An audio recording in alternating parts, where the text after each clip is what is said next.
Vraag nommer 21 kom van 'n persoon daar uit Pretoria wat vra: is rus en vrede 'n toepaslike wens of seën om uit te spreek wanneer iemand sterf?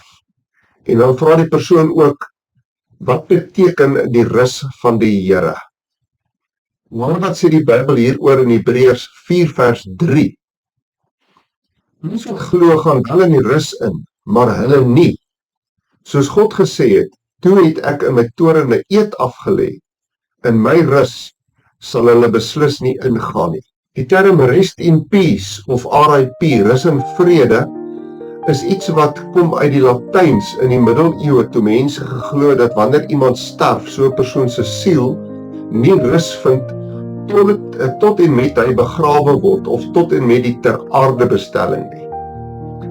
Omdat die ou mense het ook verwys na spooke as die siele van mense wat rondswerf, wat nie kan rus vind nie. Ek persoonlik glo dat spooke eerder die manifestasie is van demoniese magte wat die vorm of voorkoms van 'n persoon aanneem om mense te verwar. So die seën rus in vrede is 'n seën wat ek glo net uitgespreek kan word oor iemand wat 'n verhouding met die Here het. In die Ou Testament het die term die rus van die Here verwys na mense wat die beloofde land ingegaan het. Vir 40 jaar het die volk Israel in die woestyn rondgeswerf en nooit rus gevind nie. So die belofte in Hebreërs 4 vers 3, naamlik na die rus van die Here, het te doen met mense wat die beloofde land ingaan en rus vind, wat die beloofde land ingaan en die belofte ontvang waarna die volk uitgesien het, 'n eie land, 'n eie geografiese grondgebied vir soveel jare.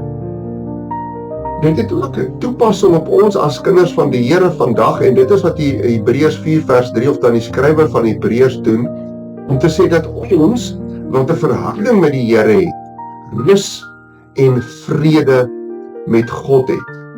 Johannes 14 vers 27 praat van Jesus wat sê dat die vrede wat God ons beloof, is iets wat ons toekom wanneer ons 'n verhouding met die Here het.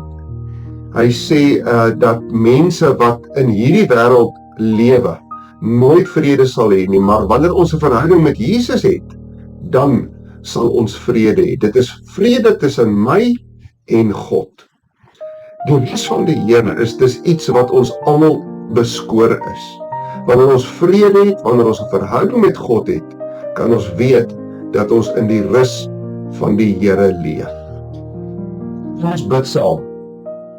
Vader, wat 'n wonderlike voorreg dat ons vrede met U, vrede met onsself, en vrede met mense kan hê.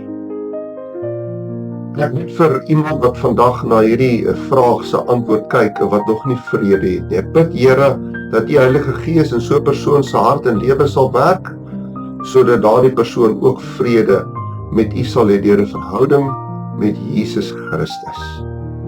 Ek bid dit in U naam. Amen.